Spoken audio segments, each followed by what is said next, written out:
Hey everybody, welcome to another episode of Star Labs Confidential. For today's guest, I have Instagram artist Jordan James here. As for today's topic, we're going to be going over both the short film Batman Dying is Easy and the Snyder Cut of Justice League. Yeah, I'm excited to talk about them. Thank you. Thank you for having me. And of course, and I'm also recording onto my podcast. This will be featured there too. It's called Jordan J and Buddies, by the way. And for all you viewers, make sure to check out his podcast for more content. Yes, and all those listening to mine, be sure and head over to his YouTube channel and same thing. More content there. So, what are your thoughts with how the Snyder Cut has been handled? Actually, it's such a different movie. It's tonally everything is it's just blows my mind how much of it was changed, how much of it he put back in, and it very much is a Zack Snyder movie now. You can really tell he has all his visual style and writing, and it just feels like a Zack Snyder movie now. Whereas before, you can really tell it just felt really kind of bland and cartoony. I don't know how to explain the original Joss Whedon one, but yeah, I wasn't a big fan of it. I was okay with it when it first came out, but then I was like, oh no, not upon viewing again, I was changing my mind.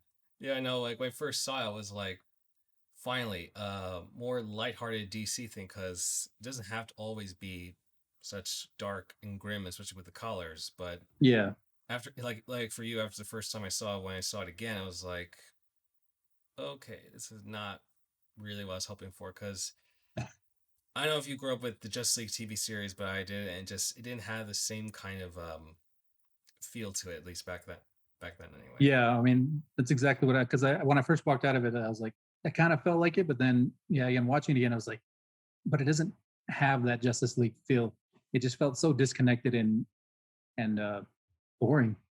And it's like, oh, this is a superhero team up movie. Why am I bored with it? But now we have this good old Snyder cut. Surprised that happened.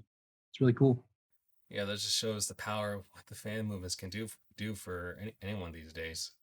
Oh yeah, it's interesting. So I mean, yeah, it's interesting to see their kind of their people's are taken to it a lot better. I think everyone feels like the characters are now more fleshed out. The story has time to kind of breathe, and of course, it's a 4-hour epic movie. So yeah, but it really didn't feel like it. In all honesty, like about an hour in, we maybe paused it because we're like, oh, somebody had to do something, but then after that, 2 hours, 3 hours went by, and we paused it again. I was like, oh wow, it's already almost over. So it really flew, and it's interesting. Yeah, I'm glad they put in those chapter markers, so this way, if you can or don't or have the time to really go through at once, then you can set aside if you need to take care of like some errands or chores or dinner or anything else. Yeah, we were like, I was contemplating whether we should just do 2 hours Thursday night and then 2 hours Friday, because I had to work again the next day. But I was like, I'll just push through and check out the whole thing. I'll admit I wasn't so crazy about how there was a lot of slow motion stuff, but that's Zack Snyder's style, really. But yeah, with the Flash scenes, it does work because we get to see what's it like through his viewpoint when he uses his speed, as well as from the viewpoint of the people he saves or fights. Yeah, I mean, it was a lot cooler to see Flash kind of utilizing his power more, as opposed to what he was in Whedon's, where he was a little more scared and didn't know how to do anything. This one, he was a part of the team. It was cool to see. Yeah, I'm glad they didn't have the whole I just push people and run away. Yeah, I like how they changed a lot of that weird humor that felt super out of place. There's still humor in it, but it felt a little more organic, I guess. Yeah, he's actually more competent and knows a little more science and doesn't resort to using references like Pet Cemetery. Yeah, it was definitely, there are people who are going to view it as, oh, well, Zack Snyder, they're not the biggest fan of him, or they don't like his style, they don't like it. He's more a visual director as opposed to straightforward, traditional or anything like that. So it's going to be interesting to see people talk about it a little more. I've avoided listening to anybody else's opinion on it yet, just because kind of want to give my own first and then get into it a little more and see what people think. And of course, I'm waiting for my friend who does the podcast with me, see what he thinks of it. Yeah, I mean, I've seen a few of people's other reviews. So far, it's been more positive. Oh yeah, that's good. Yeah, there's hardly anyone that's been negative towards it. I mean, maybe a few crit official critics, but Hmm. that's part Kind of of their job. nitpicky people, maybe. Oh, I avoid critics, by the way. I don't really pay attention to them and as much anymore. I'll tune in every now and then, but I just kind of have Yeah, moved to more commentators and fans, I guess. yeah. I listen to more like with the YouTube critics, so to speak, like not like the official ones from like the New Yorker or something. Yeah, yeah. It's kind of hard to get them from those ones because they're a little more. I don't know how to. I just I don't know. Their opinion is valid, but it seems more. It's different when you're getting paid to say it. I guess. I don't know. I don't know where I was going with that. Yeah, I mean, you pretty much hit the nail on the head on that one. Hmm. So I mean, yeah. I mean, so what were your thoughts on the movie altogether? It was definitely more enjoyable because I liked that we had more developed characters on both for the heroes and the villains. Because Oh yeah. before with Steppenwolf, it was just some guy who wanted to take over just because, and all this talk about like to honor mother when it came to it with the boxes and stuff. Like he was saying Mm. that every time he was on screen. Like, are they trying to make him like a mama's boy or something? Yeah. Yeah. He was definitely much more maniacal and kind of an actual threat. It seemed like, well, yeah, with the first one, he was, I don't know, he seemed kind of jokey and not all that scary. This one, he's a little more, of course, his look altogether is more intimidating. Oh yeah, especially with the armor. Oh, yeah. So I thought that was really cool that they did that and that they connected him more to Dark Side. And that was cool to see. Baby Dark Side and then, a little more grown up Dark Side. Yeah, it shows that he's not completely unbeatable, at least not in that flashback. I'm glad they fleshed it out and there was like no cutaway to Bruce and Diana just walking outside because I feel like that's not something you just take outside. That's probably something that's definitely just staying in the Batcave. Yeah. Yeah. I mean, there was a lot more to the story. And I'm glad he got to tell all of it. It's just, yeah, it's so different. That's the only way I can think of it. And I'd enjoyed it a lot more coming out of it. Like I said, it felt like a breeze, 4 hours. But, of course, if you're going to go into it, be sure and understand that it is 4 hours. So, Yeah, 'cause I don't think I could sit 4 hours at a movie theater, but that's the good thing with streaming service. You have no limits of how long you want to make it or what kind of content you want to produce. yeah. And, you can binge all of it, the Netflix way or wait week to week like Disney Plus. And then, or this one, however you wanted to chop it up, I guess you could have an hour here, an hour there, 30 minutes. Yeah. Yeah, it reminds me kind of like with the Batman Returns movie where it was Burton was like fully unleashed his what's the word I'm looking for? Like his style, so to speak. It was like more so his style than any other movie that came out afterwards in that movie. Oh, yeah. Okay. Yeah. Yeah. I get what you mean. I feel like for the Snyder cut, this is Zack Snyder fully unleashed with all of his styles, with the visuals, with the slow motion, The music. Yeah. yeah, even the music. And I'm glad that for the music, it's a lot more memorable, especially with the main theme. It's like actually a theme because I don't think for Danny Elfman's take on the music, there was an actual theme to it.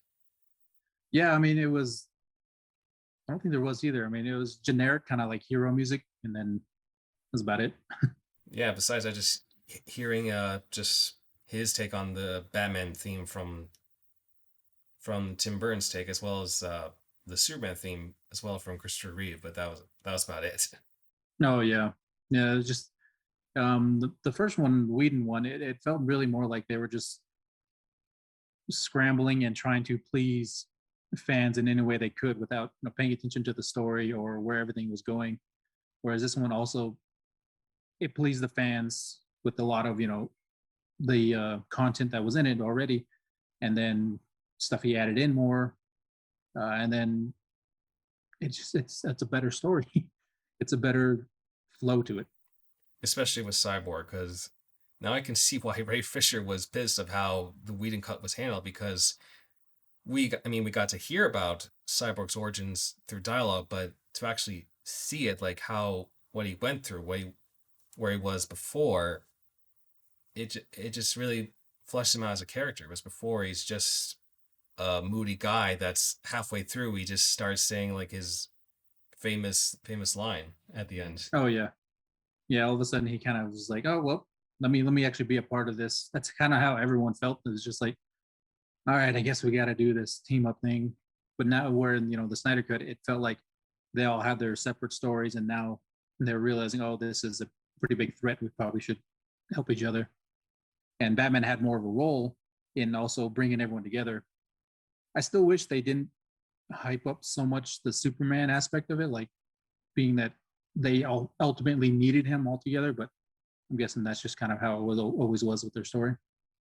Yeah, I mean, I guess it pays tribute to the comics where he did die, but then eventually he did Yeah. come back because of I think with those other Superman, at least I think the S.T.A.R. one, he was going renegade, so someone had to Mhm. stop him. Oh yeah, yeah. So yeah, it's cool. For me though, I think Zack Snyder, think he did with this one and also with like Batman vs Superman was he really tends to kind of cram a lot of things in, especially towards after the epilogue. We get a bunch of the original, almost the original like uh, in credit scenes. First one with Lex Luthor and Deathstroke, and then Hmm. of course now the extended Nightmare sequence. Well, not extended, but a different part of it. But yeah, he's just sometimes it's just like too much. It's like throw little hints at it, maybe. But maybe he was just like, oh, maybe after this one I'm done. So he just want to put everything out there. Yeah, I think so because I mean he says he's hoping for to do more if the response is fully positive, especially with HBO Max, if not Yeah, in theaters. But we'll see what happens because if we get to see more of his storytelling through here, then that that'd be great. But I do agree he did put a little too much, but I can kind of see why because when you look at it with the MCU, like to understand by the time you get to Endgame, you have to watch like a good majority of all those films, and that can be yeah, hard to run by, especially because not all of them are like hit successes. yeah, Because like for Thor, I remember mostly just the first and the third one, because like the third one was probably the best Thor movie I have seen out of the three. yeah. I mean, I guess I can see it that way too. It's probably better that they you know approached it differently too, and then saying, oh well, it's just exactly like the MCU. We had to wait for every character to have a movie, and then finally we have the team up. It was good to see them kind of was before it seemed rushed, and now it seems like it they were able to kind of put together this more coherent and better, like more digestible story. Yeah, plus the writers or producers probably thought that with DC because we're familiar with these characters through the Justice League TV series as well as with the Arrowverse, mostly with Flash, we wouldn't need necessarily a movie for certain characters because I thought they would cut corners with that. Yeah, I mean, they did, the main. Well, I guess two of the main ones. Batman kind of had a story in Batman vs Superman, but would have been cool to see, the Ben Affleck directed movie. But that's I don't know where that's at now. Seems like he's kind of done. Yeah, I'm not sure where they're going with that because the way they teased it up at the end with Luthor and Deathstroke, there might have been something there, but who knows? If the response is still positive, then maybe we get something with Joe Manganiello as Deathstroke for a solo movie, or at least maybe something on HBO Max with him and Affleck together. Yeah, I think that HBO Max really helps them too to help them create maybe like a series or something not as big, as big a scale, so they can kind of cut back on money because I know that's probably the main thing that they're concerned about. Um, but yeah, what did you think of the like Aquaman's story? Was think it was a little more to it than him kind of being like, oh, I don't like my you know, this half or that half. I'm just here. That's how I felt in the Whedon one to me. I think it fleshed out a little bit more. I mean, I wouldn't say it wasn't that much of a difference between the two cuts, but at least through here we get to see like him fighting against Steppenwolf at the Atlantean base guarding the mother box. Hmm. Because I felt like Steppenwolf's the kind of guy that would just kill anyone in his way. So I feel like he would have killed Mira if she got too much in his way, which he almost did if not for Arthur. And I like that we got to see Volko as to like where he got the trident as well as I think the armor, because I think I saw the armor on in one scene. I think when he dropped the trident. Yeah, yeah. It was right there, and he also threw it on the with the trident. Yeah, I mean, I think there was more motivation for him, whereas before it just everything felt really disjointed when he showed up in the Whedon cut, and then in this one he kind of there's more that he was able to kind of like connect him to everything as to why he's doing what he's doing, why he's going to go help, and Yeah, I think that's just with everybody. and no fish jokes either. Yes. Oh my gosh. I like every time a scene would come up to like whenever they're like about to have one of those jokes, and it's like, no, no, okay, good, they took it out. Oh goodness. I'm glad. That's one thing I'm 50-50 about how they handle things. Like in both Whedon and the Snyder Cut, when it came to how for Atlanteans to talk, they just create an air bubble underwater.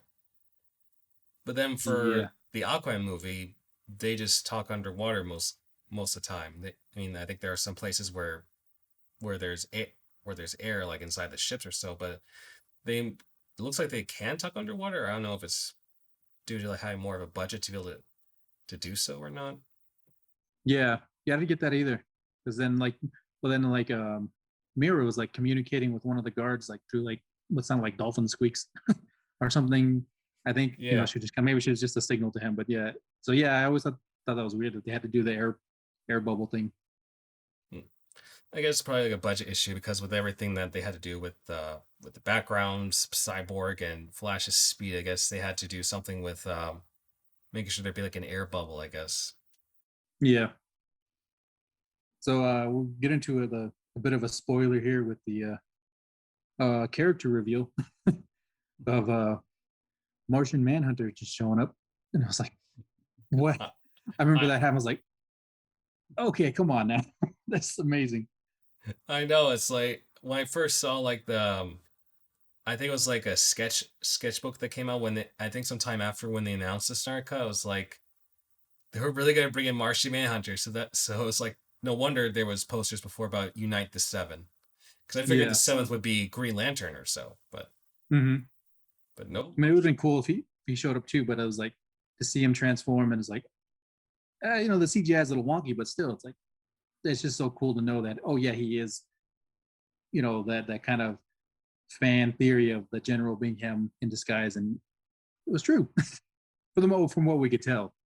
Maybe he wasn't. He was just using him as a Yeah, it's cool that they employed a tactic from the Supergirl standpoint with Martian Manhunter, because in that show he was disguised as Hank Henshaw, like a leader of the DEO, which is quite a funny turn because Hank Henshaw supposedly becomes Cyborg Superman, and for comic book fans, they probably figure, okay, this guy is going to be like an evil. But then when we saw the reveal that he's not, he's actually helping Supergirl as sort of like a step uncle. It's like, okay, this is actually pretty cool, and even his Martian form is actually not that bad either, for, as far as for a TV show budget. Oh yeah, yeah. I haven't seen Supergirl. I kind of tuned out of the TV shows for a little while. So, but I have seen, of course, stills of it, and I was like, oh yeah, it doesn't look too bad. I mean, for yeah, for TV, it's Still that was pretty cool. The fact that he has a bigger role because it makes sense. Because I think from Man of Steel, one of those women soldiers, one of her last names, I think it said I forgot the last name, but I think that was supposed to be the love interest for Hal Jordan. I forgot her name. It was yeah. I can't. I'm Carol spells Carol something. Yeah, Carol something, because I think I saw like the last name there on her uniform. yeah. I can't. I'm trying to think of it too. Carol Star? No, something Star, something. I don't know. Hmm. I have to look it up. But Well, yeah, we'll figure it out. but what do you think of the Joker? Like how he was portrayed in this? A little bit better. I don't know. It's still hard to kind of tell. So much of his stuff is cut from Suicide Squad, and then to this. It's I definitely like like seeing their dynamic, Batman and Joker. Um, I think if it was in a little more traditional setting, maybe see that. But I don't know. Like it's that one's still kind of marinating with me. I'm trying to figure figure it out, and I'm not sure if I want to sit through the 4 hours again, or maybe just go to that and see how I feel about it. But yeah, I can't give you a full breakdown of what I thought of it. Yeah, it was definitely different than Suicide Squad because for one, I'm actually glad that he doesn't have all those like tattoos all over his face. Or Yeah, it's just weird because especially after seeing Joaquin Phoenix's take on the Joker, it's kind of funny how they just went back with Jared Leto in this case. yeah, and I think they were just like, oh, you know what, that movie is we were just gonna remain separate, which I kind of like. I like that they were not really including him too much, in of the DC kind of universe that they're building, the movie universe. But yeah, it's he. Well, yeah, he definitely looks better. Um, but beyond that, I can't really. I don't know. I guess I wasn't like blown away by it. I thought it was okay. That's pretty cool. Yeah, yeah, same because it was definitely interesting, especially with Batman's threat to him that whenever this is finished, that he will actually kill him. Like that's okay. Wow, that's I think that's probably the darkest interaction those two probably have ever had. Yeah, yeah, definitely. It's a lot of tension there. You can tell, and it was pretty cool to see But because it I remember makes seeing in a. Oh, sorry. Somebody oh just rang the doorbell here. Go ahead. Sorry. no worries. But it makes you wonder because supposedly at some point with Batman's character, he had no problem with killing criminals and stuff, and it makes you wonder how has a Joker survived? Because I feel like if Batman really did like forget about his no kill rule and stuff, then the Joker would definitely be among the first on the chopping block. Yeah, I think he. I don't know. Maybe in Batman vs Superman, he was just kind of just starting. The oh well, I'm just gonna mow down criminals now, and so he didn't really get to get to that point before he met Superman of like, oh well, I should stop killing people and be a little more how I used to be. But Joker still has that ability to get under his skin. It seems like so. Oh yeah, Getting, and like you said, that like he's his best friend. yeah. Oh man, yeah, that was a very dark interaction between them. And interesting. One thing I didn't really care for in the whole movie, well, not didn't care for it, it's just kind of unnecessary, was like all the blood splatters. It was like it didn't really need it, but it didn't add to it. It didn't take away. I was just kind of like, I don't know why that's there. Some of it looks really fake, and it's like, is it just to make it more violent? I don't know. I think the adding stuff like that for the sake of adding it isn't. It's really not something I notice it, but I just also like, it's weird. Yeah, yeah. So for the ones I noticed is mostly I think with the Stubbles' first fight with the Amazons, yeah, there was a little more blood. Yeah, and when Wonder Woman was taking out like the guards and stuff, or not the guards, the bad guys at the wherever she was, museum or whatever it was. Oh yeah, yeah, So he's with like, that robbery.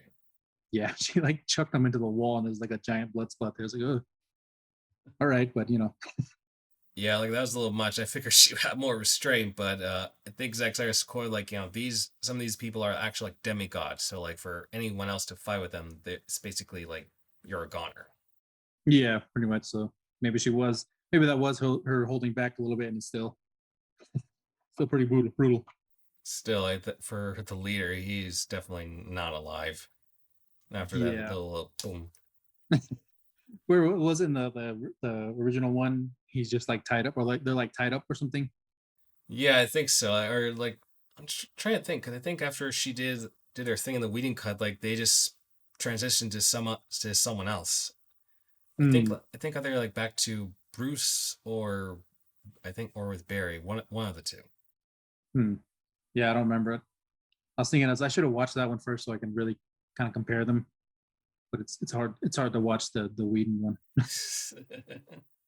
Well, at least it's not as long. Oh yeah, a little bit easier to get through, I guess. But so Superman stuff. What did we think of the his Yeah. his lack of CGI around his face? Yeah, for that one, I'm glad that they stuck with the original scenes shot with him because at first I didn't see it as a too noticeable much, but then when I started watching, I could see it on that opening sequence when he was talking to those kids, and I guess a few scenes from when he was just resurrected and stuff. But I'm Hmm. glad that they didn't have like that cringy line with the whole like where he was repeating Batman's thing about like, "Do you bleed?" Oh yeah. Oh, and then Batman's little zinger at the end. Yep, something's broken or whatever he says. He's like, Oh oh yeah, like really, Batman would not say that. He's all about like holding in the pain, yeah, especially in front of superheroes. yeah. And I like that Lois Lane was there. She had a reason to be there. She kind of kept going back, and then she was already kind of in the area, as opposed to like, oh well, Batman called her. That was kind of cool, but I think it's a little more flow to it, where she's just kind of was alerted to it. Agreed. Yeah, that was a lot better because it was kind of like a contradictory since she was there to let go and move on just as he was about to be resurrected. Yeah, yeah. I think that's good. That was good stuff there. Yeah, and I like that no matter what version you see, his fight with the Flash is probably one of the best scenes in the movie. Yeah, just yeah. I'm glad that stayed in or that was the original Flash's kind of reactions to him being as fast, like as fast as him. I know it's It's like good to deer see. in the headlights. Yeah, still. So yeah, that whole sequence is actually pretty good. Seeing him, you know, how strong he is, and that he just took down the Justice League members kind of pretty easily. Yeah, it just shows how dangerous he is if he doesn't have all of his morals intact. Yeah, and I like that. It kind of took a little bit longer for him to figure out. Okay, yeah, like I like with the scene at the farm where he's like looking at it, he's like, I used to like it here or love it here, or she used to love it here, and then he's like, oh, I loved it here. So that's Mhm. cool. That's cool to see him kind of coming to a little more, as opposed to him just being like, oh, I guess I'm good. Yeah, like there's more of a buildup of him trying to reconnect and recollect his memories. Yeah, And plus, at least after seeing that scene, then people can definitely know that he's not wearing just like a muscle suit when he's in costume. yeah. So I mean, I thought there would be more to the black suit, because he had a regular suit in the ship and he just kind of passed it, and I thought there would be more to like as to why he chose it, but I think it Mm. was just more fan service. Yeah, probably because you raise a good point because he was passing through like I think a different variation of the color suit, but then he just randomly picked it back on. It was probably just because with the whole death of Superman, and I think even Mm, Zack Snyder wanted to have like the mullet as well from the comic. yeah. Oh no, But I'm the kind of '90s glad mullet. I'm kind of glad he didn't because I know how that would have looked. Yeah, it would have looked well. It would have looked like he had a mustache and they had to CGI it off. But yeah, I'm glad they didn't go that far with it. Although they could have just done like maybe a Witcher style since he's in that show as well. Yeah. Hmm. Either way, it was the black suit. I think that's probably one of his best looking suits here, and he was definitely dominating. But I'm glad that just because Superman was there, it wasn't a guaranteed victory. Yeah. Yeah. It was a lot more of a team effort for them to defeat Steppenwolf, and yeah, they ended him pretty brutally too, and it was really Oh, cool. oh yeah, I'm glad it wasn't the whole like like I'll get you again as I'm exiting.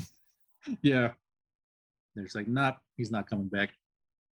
Yeah, and I liked how it kind of initially ended where the bad guys actually won initially, but luckily, thanks to Flash reversing time, they managed to undo that.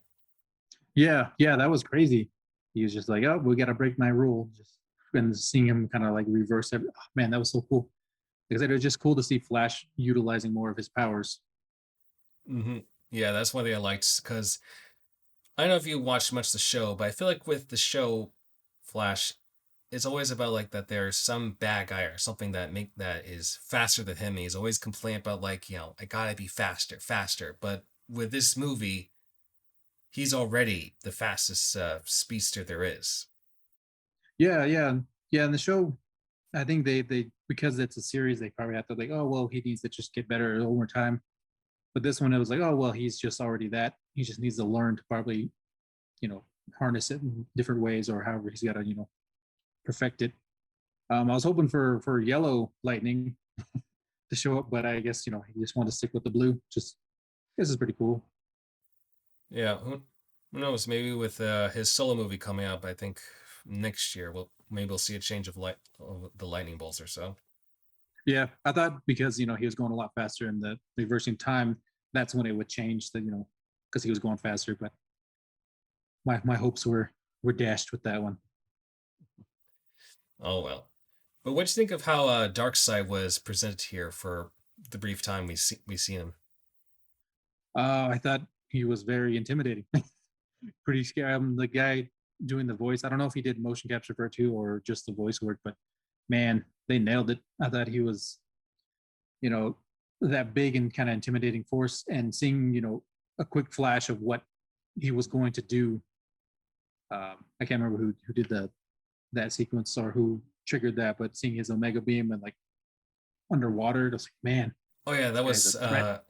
I think that was Cyborg when he was ready to start the process for him being resurrected. Somehow, I think with the Kryptonian ship, he was able to see into Oh the yeah. future of what would happen later on. Okay, yeah, yeah, okay. But yeah, I thought he was well done. I think that's the kind of the dark side that we know and that we're hoping that we get more of. Yeah, I think DC's next step should definitely be a New Gods central kind of movie, so we see a little more of Apocalypse and maybe even New Genesis. Yeah, yeah, that'd be interesting to kind of go along with that, go into the celestial realm of things. Now that they've kind of had their Earth story. Hmm. Yeah, hope. Yeah, because honestly, I would definitely like to see more of this dark side, more of like what could be at stake for the league, and if there's gonna be more members after Jean, especially with the other scientist that was Ryan Choi, I think it was. Mhm. Because in the comics, he's the second Adam. Oh, okay. Yeah, I didn't even know that. I was like, this guy probably is somebody I can't either remember or I can't put my finger on. But yeah, he's probably somebody else.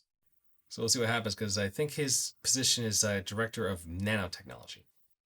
Oh, okay, yeah, and that's what he got at the end of the movie. Okay, cool. Well, yeah, it'd be cooler to see them kind of doing. I think they have to do the MCU formula, building now the even bigger team to take down the even bigger threat. So I think that'd be cool to see. Oh yes, oh yeah. But so far it looks like they're just kind of creating like a movie multiverse, so to speak, with the Joker and this other in the other Batman film with Robert Pattinson. Yeah, and then with Flash showing up in the TV show, or Ezra Miller's Flash showing up in the TV show. Hmm. But who knows? Like if in the Flash movie, if he does like some kind of flashpoint or something, who knows? Maybe he might do a reset or something with merging everything. Oh yeah, so that's I think that's where I tuned out of the TV series because like, oh, we're doing Flashpoint, and it was like 3 episodes, and I was like, oh, that's such a cool story. So I think Not that's when I stopped watching. not even 3 episodes. It was all just in one episode, like where he's in his dream life essentially. Then at the end of it, he just reset it, and it's all just like trying to, I guess, live things back to normal, but with some things changed. Yeah, yeah, that was the other thing too. It was like, oh well, tiny little things change, whereas the other one is like it completely changed the whole DC universe. So this was like, oh well, now he has a daughter, or what's his name, had a daughter instead of a son, or something like that. Yeah, that was a Diggle because like yeah, because he had a daughter named Sarah, but then was changed to John Diggle Jr. But luckily, after the Crisis crossover, it kind of reverted back, but where he has both kids. Oh, okay. Oh, yeah, I haven't caught up on those, so basically Oliver kind of fixed everything. Oh, okay. But yeah, I liked Arrow for a while. So yeah, that's our general thoughts on the Snyder Cut. I think we both very much enjoyed it. I don't want to speak for you, but I enjoyed it a lot. Oh yeah, yeah, definitely. And I don't know if I could watch it for a full out 4 hours again, but there are definitely some parts I definitely like to revisit. The one thing is, so I have taken out is maybe a few scenes I feel like don't really add much, as well as maybe some that like chanting whenever Wonder Woman's on screen, because I felt like I get they're trying to be cultural to like, I don't know, with if Greeks do that chanting, but I feel like not every time she makes an entrance. Yeah, I mean it's cool that like at first when that the newer kind of music mixed in with her old kind of theme or her original theme from the movies, but then yeah, after a while it's like, all right, tone it down a little bit, calm down, we get it. But yeah, But definitely that was pretty good. So as far as for Batman and Joker interactions, what do you think of that short film Dying is Easy? so I mean, it being a fan film, it's like, man, this is quality stuff here. It Oh was, I yeah. mean, just so to talk about real, more of the production side of things, the suits look great, the locations are good. Some of the green screen stuff is, it's green screen, but still, it's like, oh man, they did a lot to to put into this, and it is more story heavy, more kind of dialogue, and I enjoyed it. I thought they did a great job of being like, hey, this is the Batman universe. This is Gotham. It's gritty, and there's hallway he goes through with all the villains in there, and I thought that was really cool. It's a very interesting short, and I enjoyed it a lot. Yeah, and I'm glad there was at least some action there, but I do appreciate that this was more of psychological drama, I guess, with the burning question that's always comes around in terms of like, what's going to happen when it's finally their last confrontation between Batman and Joker? Like, will it be some grand fight or something secret? Because it's been handled so many other times, like with the Arkham franchise, the Dark Knight Returns. Let's see, the Return of the Joker in the flashback sequence. Hmm. Even like kind of like the Killing Joke, Oh because yeah, it ends on the ambiguous way. It's like, huh, did he oh, kill him? What happened? oh yeah, that too. But that's what I like about this story, because it ponders like, what's gonna happen when that finally happens, at least for like DC main timeline, so to speak. Yeah, yeah, because I mean they've been at it forever. It doesn't seem like Heath Ledger's Joker probably said it. I think we're destined to do this for forever or for eternity. But yeah, it's it's definitely yeah, dialogue heavy, but it's when the action does hit it, it felt very much like a um the warehouse scene from Batman vs Superman. A lot Oh, more of a oh yeah. brawling scene. That's cool. Oh yeah, definitely. Especially when you seen like all their superpowered beatdowns, like they definitely know what they're doing with the choreography. Yeah, yeah, it was really good. See some kind of a little bit of cameos there. I didn't know. I didn't realize it at first, but it's Casper Van Dien as a Jim Gordon. It's like, oh, that's pretty cool. They got him to do a little scene there. The guy from Starship Troopers. Nice. I because I was he looked a little familiar. I wasn't sure who it was exactly, because they definitely had a lot of characters in this film, more than I thought there would be. Yeah, yeah. As brief as they were, that was still I think they nailed each character down pretty well. I didn't really like the way nobody has done a good Killer Croc yet, and then these guys no, like not take it away from it. I think they still did a great job with costuming and everything. It's amazing, but I think it's a hard character for anybody to nail. Probably I didn't like the one Suicide Squad either, but yeah, No, the Suicide wasn't that bad. I mean, at least it was the CG. That was actually actual like makeup and stuff. yeah. I mean that's props to them and to these guys, for doing that. Taking the time to as brief as his was his. I don't know. Anyway, I guess that he's just a character that's a little difficult to to kind of bring out for something like this. For Suicide Squad, he just felt really out of place. I don't know. Like I enjoy that they did his makeup really well, but I just that movie I didn't really like either. That's something else altogether. Yeah, no worries. I mean that one was okay too. Like it had some good moments, but it's just I don't know, just It's not really much of my cup of tea either. Like they're better stories, which I'm hoping we'll see something more with the new one coming out. Yeah, yeah, definitely. But yeah, back to the dying is easy. Um, it's it was. I thought it was because I looked at it as 25 minutes. It's a lot longer than I was expecting to be. Okay, let me. Same thing with Snyder. It flew by, and visually, definitely really liked it. They nailed down that Gotham look and feel. Oh It was really yeah, cool.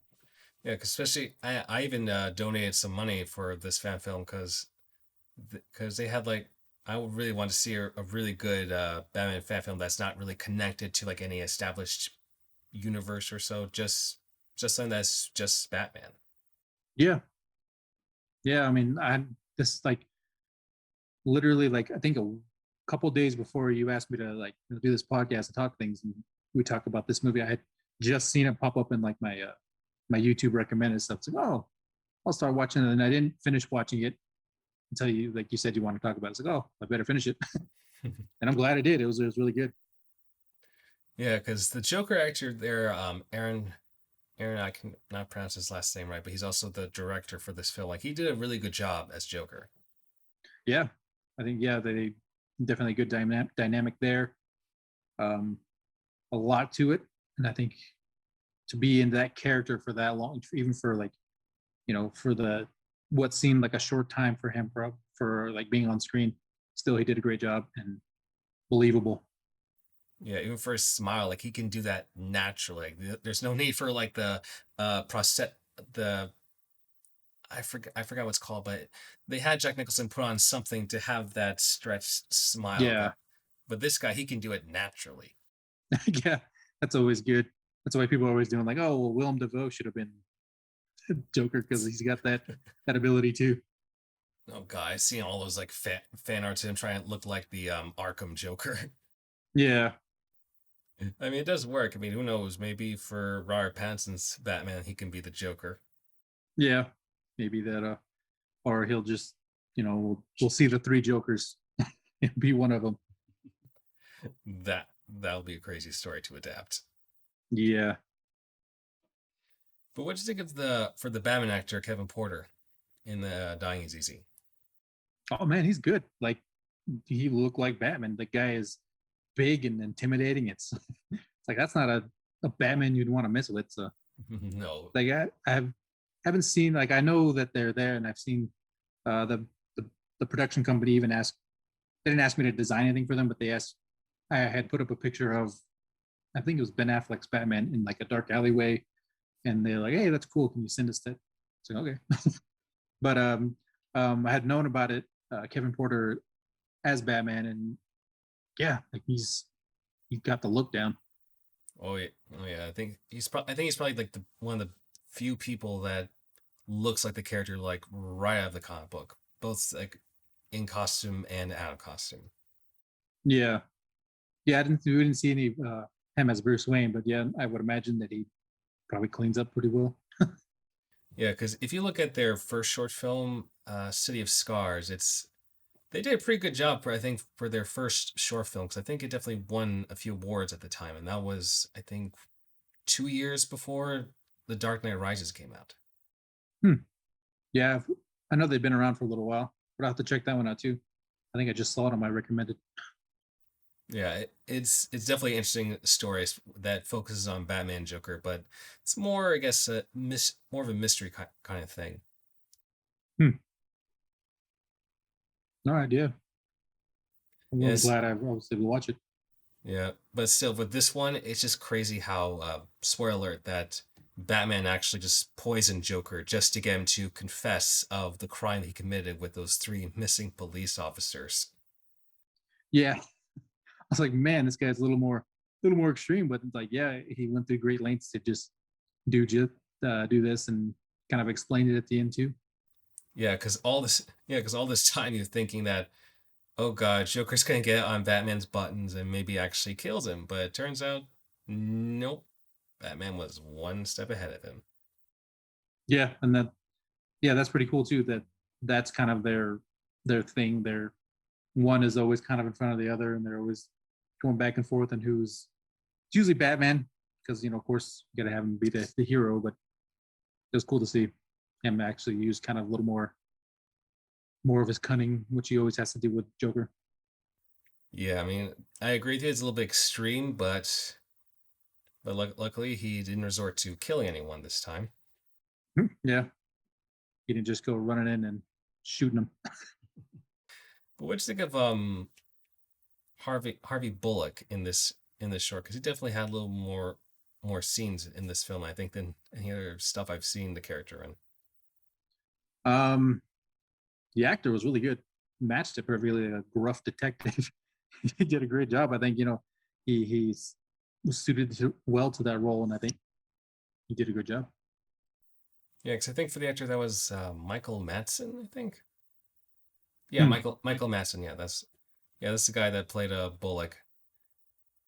I know they kept popping up, but I don't know if I've seen anything noticeable for me. But I guess it was definitely a big turnaround that they are able to cast such notable actors like the guy you mentioned for Gordon. Yeah, yeah, yeah. Yeah, his name does sound familiar. I can't think of what, but that's cool. Yeah, I mean, everybody did a great job with it. I think it was one of the better kind of fan films out there. Of course, it's cool that you donated to it. I didn't even know it was there until I watched it. Yeah, it's just crazy. They managed to raise like over $60,000 to make this film. Man, they can do that with 60,000. Imagine what they do with the Hollywood budget. I know, because right now there's a petition to have the director actually be involved in an official like HBO Max or Warner Brothers kind of a DC property if given the opportunity. Well, that'd be cool. Be good to see some of these more like fans of these things have a little more in the bigger arena, I guess you can call it. Oh yeah, because if they manage to get Warner Brothers to officially have the Snyder cut out, then we the fans we can do anything if we put our minds to it. Yeah, yeah, and yeah. When you think about that, it's like, oh, well, we were able to change the entire story of a Justice League movie. That's pretty cool. Anyway, I think that ends our time for right now. So thank you for being on a guest for this podcast, Jordan. Oh yeah, thank you for, I guess, in a way, being a guest on mine. And I don't know how this is going to go, but yeah, it's really cool to be on some talk with it about someone else too. So thank you for having me. Thank you for asking me to discuss this with you. No problem. Always great to meet a fellow fan of this franchise and such. Oh yeah, yep. Well, I've been looking forward to it to being more like this. What we got with this movie, and I'm glad it was more of what I was thinking for a Justice League movie. Definitely, and hopefully there'll be more to come in the future. Yes, looking forward to it. Thank you again, man. Not a problem. And thanks to viewers for watching, and be sure to like and subscribe for more content. See ya. Hey everybody, if you want to listen to more of Jordan's podcasts, be sure to click on the link below in the description for Jordan J and Buddies. Also, if you want to take a look at Batinthesun's latest film, Dying is Easy, be sure to click right here in the center of the screen or on the next link in the description box. Remember, be sure to like and subscribe for more content. This is BD Knight, signing out.